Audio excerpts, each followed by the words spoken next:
Ministre. Nous écoutons Madame Sandrine Chausseau pour le groupe La République En Marche. Merci Madame la Présidente. Madame la Ministre, je souhaiterais vous interroger sur les bénéficiaires ciblés en priorité par les contrats aidés et notamment les acteurs du secteur de l'urgence en matière sociale et sanitaire.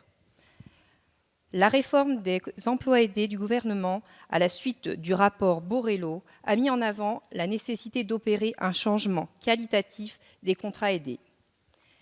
Il est nécessaire d'optimiser leur efficacité en les ciblant en priorité vers les bénéficiaires les plus éloignés du marché du travail et là où ils sont indispensables à la cohésion sociale et territoriale, d'où les parcours emploi-compétences. C'est là le réel enjeu, permettre aux bénéficiaires de renforcer leurs compétences, de s'assurer un avenir et de s'insérer durablement dans le marché du travail. Or, dans le cadre de rencontres de terrain avec les acteurs du secteur des services à la personne que j'ai menées dans mon département de Loire-Atlantique, plusieurs responsables et acteurs m'ont fait part de leurs difficultés.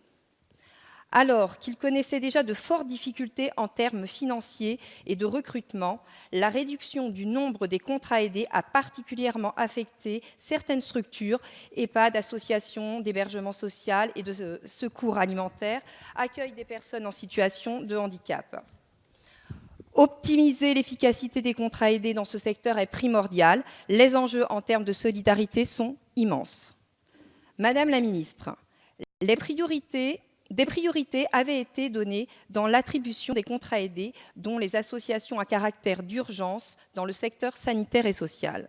Pouvez-vous nous fournir des précisions sur les engagements de votre ministère et du gouvernement? Je vous remercie. Merci Madame la députée. Madame la Ministre, vous avez la parole. Oui, Madame la députée, vous posez deux questions sur le public et puis sur le secteur de l'urgence sanitaire et sociale. Sur le public, ce qu'on constate depuis que ce sont des parcours d'emploi compétences, c'est que les demandeurs d'emploi de longue durée représentent 7 bénéficiaires sur 10, c'est plus 2 points en quelques mois. Les bénéficiaires du RSA, 22% contre 19%. Les travailleurs handicapés, 16% contre 14%. Les résidents des quartiers prioritaires de la ville représentent 13% et j'ai souhaité pour 2019 qu'il y ait un objectif d'au moins 15%. Et en ce qui concerne les Outre-mer, je l'ai évoqué tout à l'heure. La part des jeunes baisse et ça c'est logique puisque nous mettons, si j'ose dire, pour les jeunes, le paquet sur la formation, les EPID, les écoles de la deuxième chance et évidemment l'apprentissage qui est en plein développement et 1 million de formations pour les jeunes demandeurs d'emploi.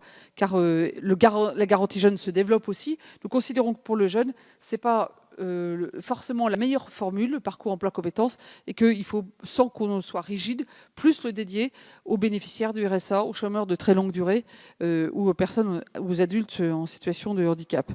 L'accompagnement progresse puisqu'il y a maintenant, dans 90% de cas, l'entretien associant le prescripteur, l'employeur et le bénéficiaire, le prescripteur étant Pôle emploi ou la mission locale ou Cap emploi, la plupart du temps c'est Pôle emploi, et avec des éléments de sortie, et puis je l'ai dit, plus 6 points de formation qualifiante, et donc on est dans cette transition.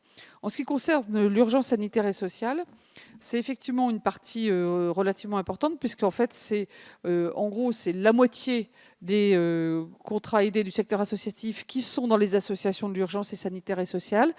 Ensuite, le secteur de l'urgence sanitaire et sociale s'est affronté, je dirais, au même sujet qualitatif que les autres associations. C'est quel accompagnement? C'est pas toujours facile dans des dispositifs d'urgence d'avoir quelqu'un qui peut jouer le rôle de tuteur, qui prend le temps, qui explique. Or, c'est comme ça et qui accompagne. C'est comme ça que c'est efficace. C'est pour ça que je crois aussi beaucoup à la mutualisation. Et dans le cadre du plan d'investissement compétences, nous encourageons, j'allais dire, les consortiums associatifs qui travaillent à plusieurs, parce que certains peuvent peut-être faire plus l'accompagnement, d'autres plus la formation. Et pour avoir une réponse qualitative, il faut souvent se mettre à plusieurs. Merci Madame la Ministre. La parole